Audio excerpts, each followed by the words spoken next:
Arkadaşlar merhaba. Bugün sizlere çoban çantası otuyla radik otunun karşılaştırmasını yapacağım. İyi seyirler. Şu otların arasında radik otlarını göreceğiz. Hemen şurada göstereyim. Çok yıllık bir ot olduğu için böyle sürülmemiş, işlenmemiş tarlalarda daha çok bulunur.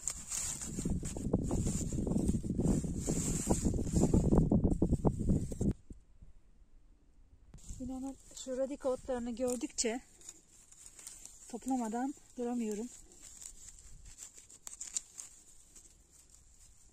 Hani pazarda dolaşırken çok güzel domatesler, biberler görülür de salatalıklar almadan edemezsiniz ya.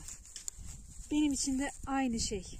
Doğada bu kadar güzel otları görünce toplayıp salatasını yapayım. Bunlarla ilgili herhangi bir yemek yapayım diye alıyorum. Ki hepsini de değerlendiriyorum zaten.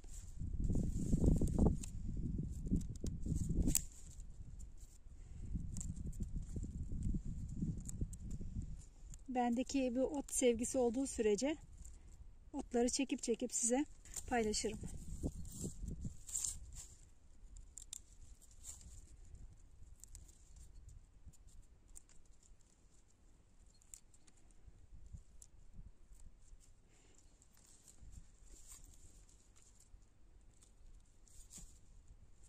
Daha önceki birçok videomda da kara hindiba, yani bu radik otunu sizlere anlattım. İsteyenler detaylı olarak anlattığım o videolara da bakabilir. Şimdi çoban çantası otu aramaya gidiyorum. Çok fazla çoban çantası otu yok benim arazide. Değişik grup belli yerlerde var. Onların çoğalmasını sağlıyorum. O nedenle çoban çantası pek toplamıyorum. Müthiş bir ot, radika otu arkadaşlar. Karaciğer dostu, kanser önleyici. O kadar çok bilimsel çalışmalar yapılmış ki radika otu ile ilgili, kara hindiba ile ilgili.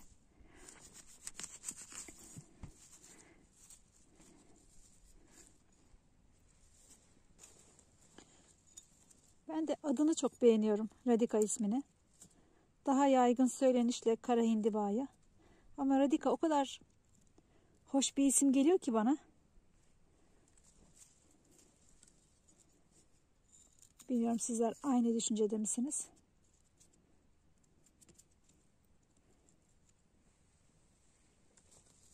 Şuraya da saklanmış bir tane. Onu da alayım. Böyle şu kocaman tomruğun altında soğuklardan hiç etkilenmeyen. Zaten etkilenmiyor ama yine de üstteki o şu dal yaprakları koyulaşabiliyor, siyahlaşabiliyor. Soğuktan morarıyor.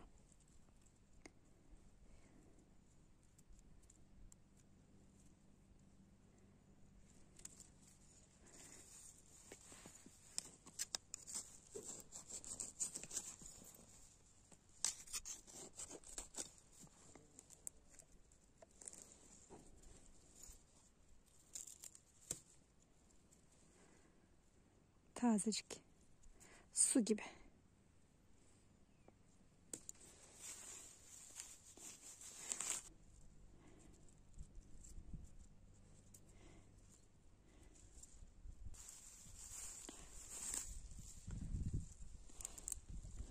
İbn Sina'nın çok sevdiği bir ottur radika otu. Hatta radika için otların baş tacı bir ot diye söyler. Bence de öyle. Kanser hastalarının şifa bulduğu ottur. Hatta İbn Sina'nın Hindiba Risalesi vardır. Bu otu anlatır, şifalarını anlatır. Bakın arkadaşlar, görüntüsünün estetikliğine. Yani dantel örer gibi, yani çeyizlik danteller gibi. Harika bir ot. Şifa kaynağı. Avrupalı Maria Tereben de aynı şekilde bu otu önemsemiş. Bu otla ilgili ilaçlar yapmış. Avrupa'da hızla kitabı tükenmiş. Birçok kullanıcı otu kullandıktan sonraki yorumlarını mektuplar vasıtasıyla o dönemde Avusturya'da bulunan Maria Tereben'e göndermiş. Maria Tereben'in yazmış olduğu Tanrı'nın Eczanesinden Sağlık adlı kitabında Avrupa'nın pek çok yerinden gelen mektupları hem derlemiş hem de bildiklerini bu kitapta yazmıştır. Bakın bu kadar güzel bir ot. Şu çiçeklerin ayrı bir şifası var. Sapının ayrı şifası var. Yaprakların ayrı, kökünün ayrı şifası var. Harika bir bitki.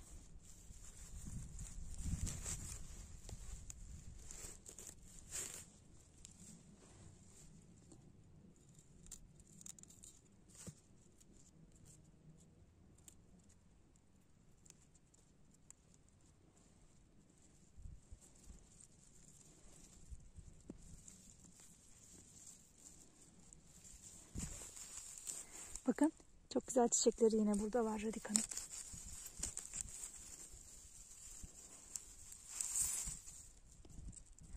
Çoban çantası olan yerlere giderken karşıma çıkan radika otlarını da topluyorum.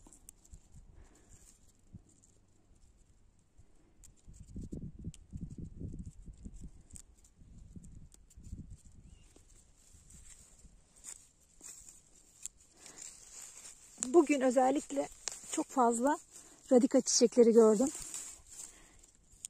Birkaç gün sonra sanırım her tarafı halı gibi çiçekleri kaplayacak. Sarı sarı.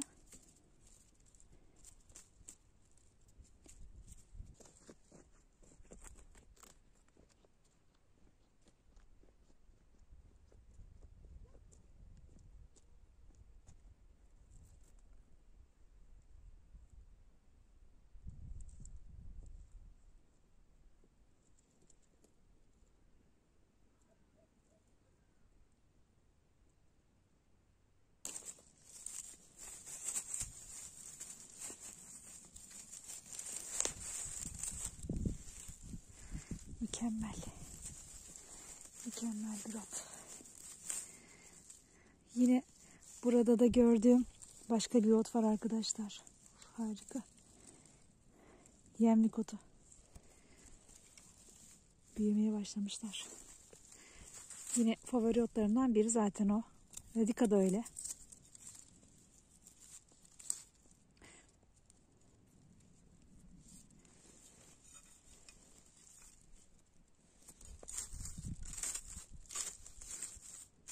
Çok güzel burada otlar var. Ciğer otları var. Bir ara onları da size anlatırım.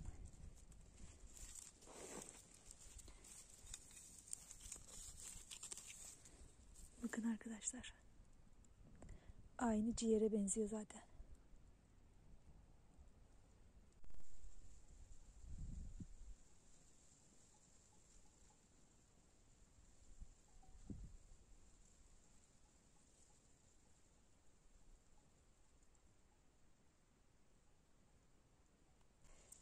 Altı yedi kök çoban çantası gördüm. Şuraya yine gizlenmiş, çiçeğe kalkmış bir çoban çantası örneği. Bunu alacağım arkadaşlar. Çünkü güzel bir örnek. Büyük bir örnek. Bakın arkadaşlar böyle. Şöyle yakından gösterebilirsem. Bu güzel otu tanıyabilirsiniz.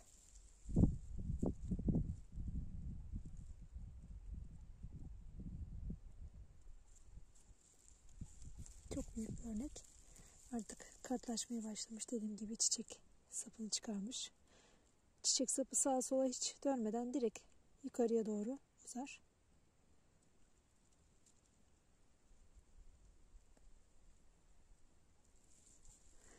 Hemen buralarda da şöyle çoban çantası örneklerini görmekteyiz. Evet, yine başka bir çoban çantasını da şurada açıp göstermeye çalışayım. Bakın arkadaşlar. Şu kadar daha belirgin oldu. Şöyle. Yaprakları var. taze bir çoban çantası otudur.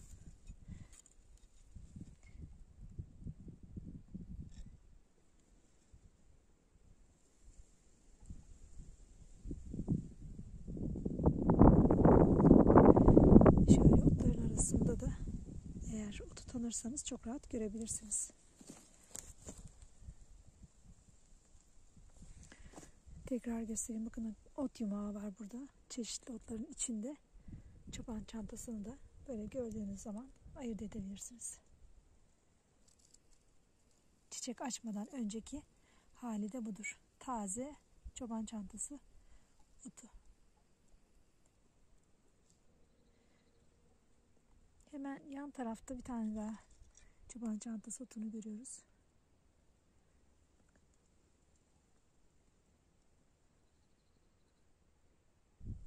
Hemen arkasından da radika otunu gösteriyorum. İkisini yan yana bulabilirsem çok güzel olur. Fakat yan yana pek görmedim şimdiye kadar. Evet, şimdi radika otunun hemen yanına kesmiş olduğum çoban çantası otunu koydum arkadaşlar. Çünkü yan yana şimdiye kadar göremedim. Bakın, otların dizilişleri birbirine hiç benzemiyor aslında. Şöyle radika otunu görüyoruz. Hemen üst tarafta gördüğümüzde çoban çantası otu. Bu arada burada da yine radika otu var. Şöyle uzaktan gösterirsem büyüklükleri biraz daha iyi anlaşılabilir. Aslında çoban çantasının yaprak dizilişleri biraz daha böyle iğne oyası gibi. Fakat radikanın yaprak dizilişleri biraz daha kabaca. Çok daha estetik değil. Güzel ama çoban çantasının görüntüsü biraz daha estetik bana göre.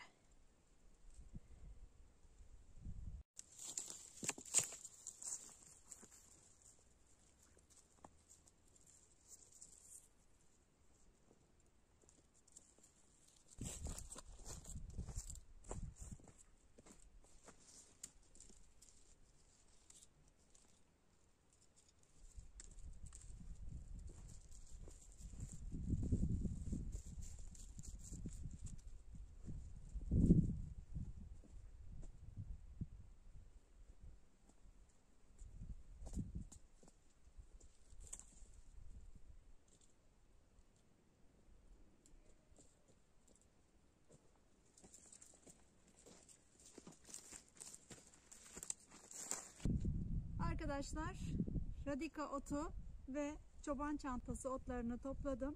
Şimdi size bu otları yakından tanıtmaya çalışacağım. Burası çoban çantası otlarının olduğu yer.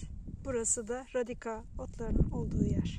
Şimdi her iki ot birbirine evet benziyor. Özellikle yaprak dizilişleri yönünden. Her iki bitkimiz de rozet yapraklı. Fakat dikkatli olursak eğer bunu çok rahat ayırt edebiliriz. Şöyle en azından şöyle çevirdim. Köklerini size gösteriyorum. Bakın, kökleri radikanın siyahtır. Çoban çantasının kökleri beyazdır. Her ikisi de aslında kazık köke yakın. Kazık kök gibi duruyor ama çoban çantası tek yıllık bir bitki. Kök fazla uzamaz. Fakat radika otunun kökü 1 metreye kadar toprağın içinde ilerleyebilir. Şimdi diğer bir belirgin özelliği de radika çok yıllık bir bitki ama çoban çantası tek yıllıktır. Burada çiçeklerini göstermeye çalışacağım fakat çoban çantasının çiçekleri çok küçük olduğu için çok belirgin değil. Hemen şöyle ikisini karşılaştıralım. Arasındaki fark çok belirgin. Çoban çantasının çiçekleri beyaz, minik ve bir sap üzerinde birden fazla çiçek dizilişleri var. Fakat radika için aynı şeyi söyleyemeyiz. Radika gövdeden gelen sap üzerinde bir tane çiçek oluşturur ve bakın şunlar da yeni tomurcuklar. Fakat çoban çantasının şuradan verilecek olan sürgünlerinden yine aynı bu şekilde bir demet oluşturacak ve birden fazla çiçek sapı meydana gelecek. Bunun dışında Radika otu çok acı bir ottur. Yani otların en acısı diyebilirim. Sarmaşık dışında. Fakat çoban çantası otu hiç de acı bir ot değildir. Tere gibidir. Çok lezzetlidir. Ve acıyı yiyemeyen kişiler bu otu çok rahat tüketebilirler. Dediğim gibi birbirinden ayrılan özellik radikanın acı olması, çoban çantasının ise acı olmaması. Tatlı diyemiyorum, acı olmaması daha uygun bir söyleyiştir. Burada eğer her iki otu gördünüz, çoban çantası mı değil mi? Yani radika mı değil mi? Bakıyorsunuz bu çoban çantası, bu radika. Evet, ben ayırt edebiliyorum ama sizler ayırt edemiyorsanız, çok benzetiyorsanız hemen şöyle bir tane, yine örneğini size göstereyim. Kopardınız bir tane şöyle yaprağını, ağzınıza götürdünüz. Zehir gibi bir acılık geldiyse ağzınıza, zehir acılığı, kesinlikle bu radika otudur. Yani kara hindibadır. Fakat hemen yine bir tane daha şuradan çoban çantasından yaprak koparayım. Yine aynı şekilde şöyle aldım. Hiçbir acılık yok. Çok rahat bunu tüketebilirsiniz. Arasındaki tat yönünden farklılıklar da bu şekilde arkadaşlar. Benzer yönlerden bir tanesi de, karışık söylüyorum ama öğrenmek isteyenler mutlaka bunları ayırt edecektir. Kara hindiba yani radika otumuz soğuğa dayanıklı, hiçbir zaman soğuklardan dolayı uykuya yatan, kendini korumaya alan bir ot değildir, bitki değildir. Bunun yanında çoban çantası da soğuğa, kuraklığa çok dayanıklı bir ottur. Böyle narin göründüğüne bakmayın. Hakikaten şöyle odunsu bir yapısı vardır. Şu küçük parçayı bile koparmak zordur, şu kökünü. Asılsak bile, çevirsek bile ancak böyle bir odun parçasını koparırmış gibi bir yapısı vardır kök kısmında. Çiçeklerine geldiğimiz zaman bakın, böyle radika bitkisini gördüğüm zaman doğada çiçekleri böyle dümdüz sap gibi yukarı doğru değildir. Bunda bir inatlık vardır. Bakın, dik ve yukarı ilerler. Bunlar da şifalı olan yine çiçeklerimizden bir tanesi. Şu çiçek sapı da arkadaşlar kullanılıyor. Şöyle bir tane çıkarayım. Şu saptan her gün 6-7 tane tüketmek gerekiyor. Hem şeker hastaları için tedavi ediyor hem de kalp sağlığını koruduğu söyleniyor İbn Sina tarafından. Çiçekleri de radika pekmezi yapmak için yine kullanılıyor. Benim yine kanalımda radika pekmezi nasıl yapılır diye, eğer merak ediyorsanız onu da izleyebilirsiniz. Bu arada arkadaşlar yine İbn Sina bu konuda dediğim gibi gerçekten buna kitap yazmış. Yani kitapçık yazmış diyeyim. Çünkü risale, rapor şeklinde hazırlamış. Şu bitkiyi çiçeklerin, daha doğrusu otların baş tacı yapacak kadar şifalı bir ot, şifalı bir bitki. Çiçekler açmadan önceki şu tomurcuklardan da turşu yapılıyor. Ben yapmadım ama merak da ediyorum. Bir gün denk gelirse, fırsat bulursam deneyebilirim. Fakat bakın, çoban çantasının çiçekleri radikanın çiçekleri gibi top şeklinde değil, böyle minicik minicik bir çiçek demeti şeklinde burada. Her birinden defalarca çiçek çıkar ve oradan tohumlar çoğalır.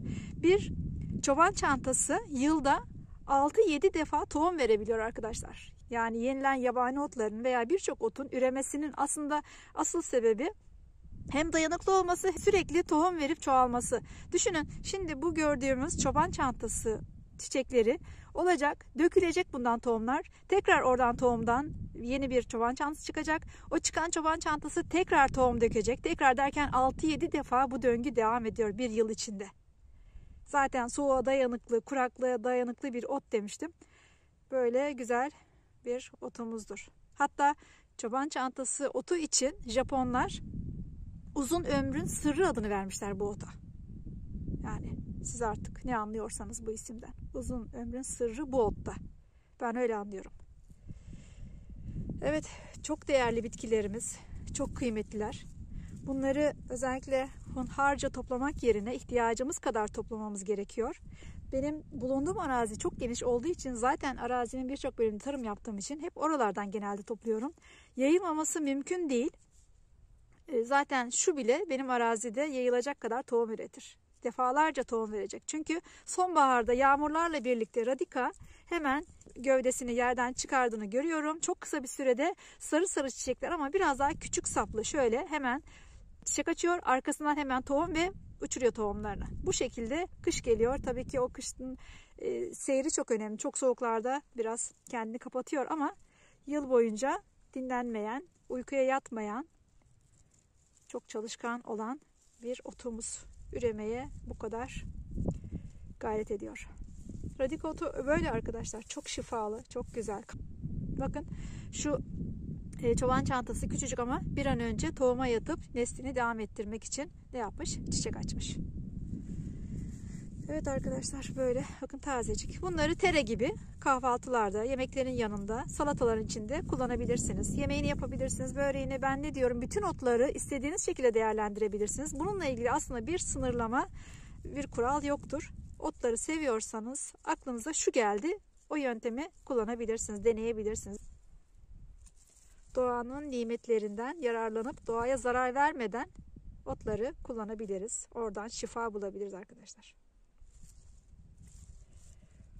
Radika otuyla çoban çantası otunu sizlere anlatmaya çalıştım. Başka bir videoda görüşmek üzere. Hoşça kalın.